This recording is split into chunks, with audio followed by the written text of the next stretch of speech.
You were probably taught that World War II was won by Soviet blood in Stalingrad or by American courage on the beaches of Normandy. And that is not a lie.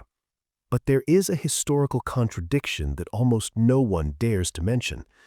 Even before a single American soldier fired a shot in Europe, the war was already being decided, not on muddy battlefields, but in silent factories, on accounting spreadsheets, and on frozen shipping routes.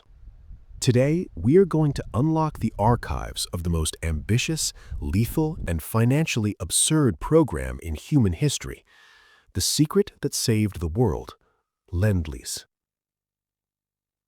By the end of 1940, the free world was on the brink of collapse.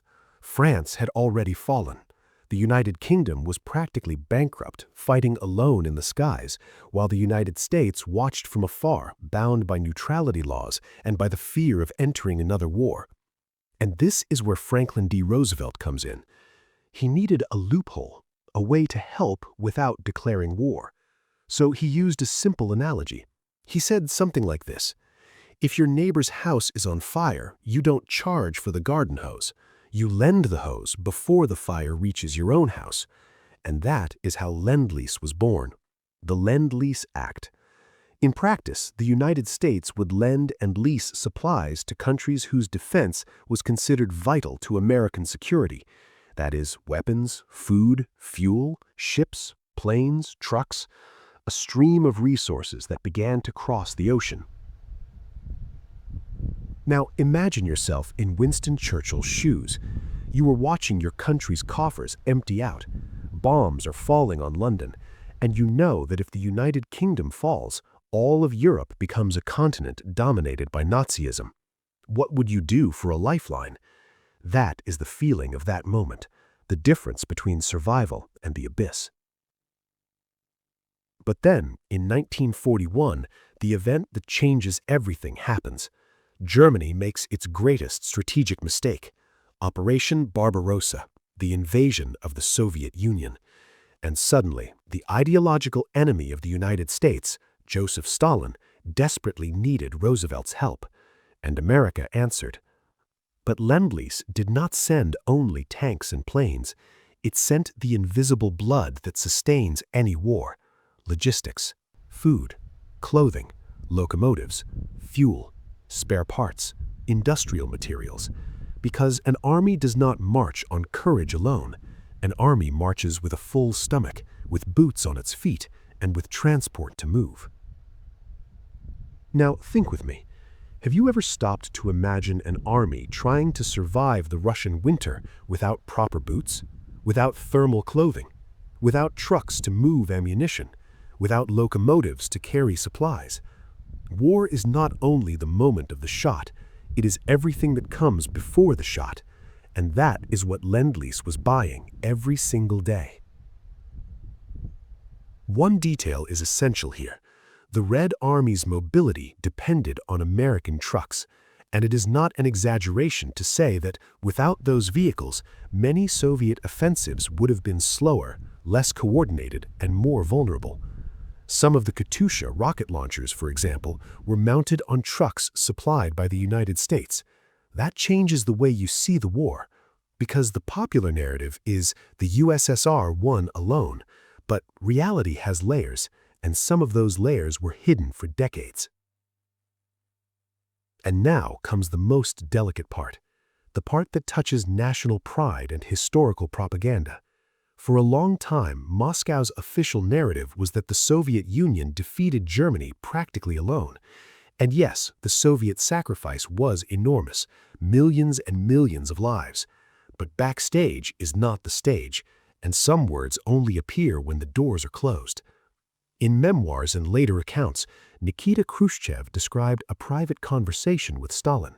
And in that conversation, Stalin would have admitted that without United States equipment, the USSR would have lost the war. Think of the weight of that. A regime built on the idea of self-sufficiency, admitting it needed wooden crates coming from the other side of the ocean to avoid collapse. And there are also accounts involving Marshal Zhukov acknowledging the vital importance of American supplies. That does not diminish the Soviet victory, But it changes the picture, because it shows that victory was a collective engineering project, a network of steel, food, and fuel sustaining an entire front.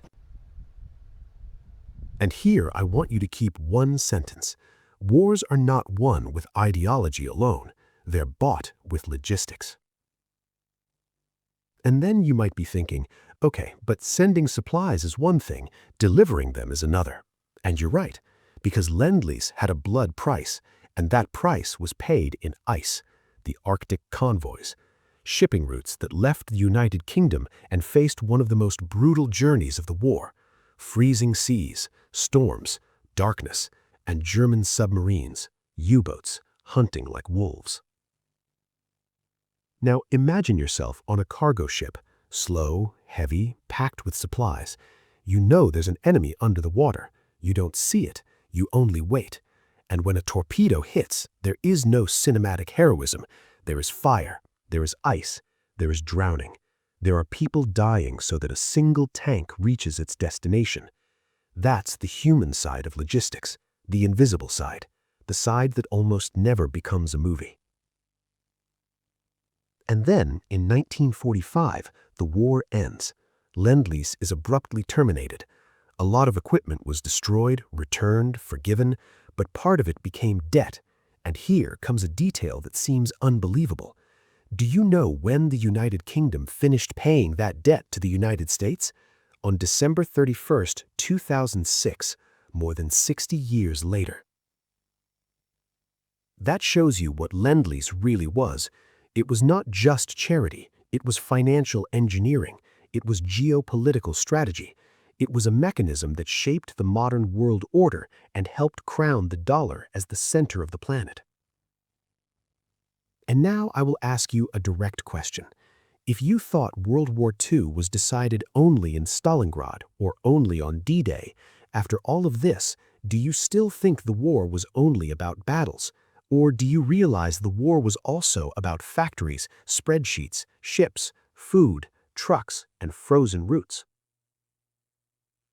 If this perspective is changing the way you see history, this is the moment to like the video and check if you are subscribed to the channel. Because here we don't repeat school history, we unlock archives.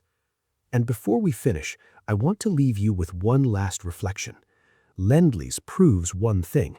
Official history is always simplified, and every simplification hides gears that sometimes are more decisive than the battlefield itself. If you made it this far, you are part of the minority that seeks truth beyond the books. So comment down below which city and state you're watching from. I read everything, and I will see you in the next story.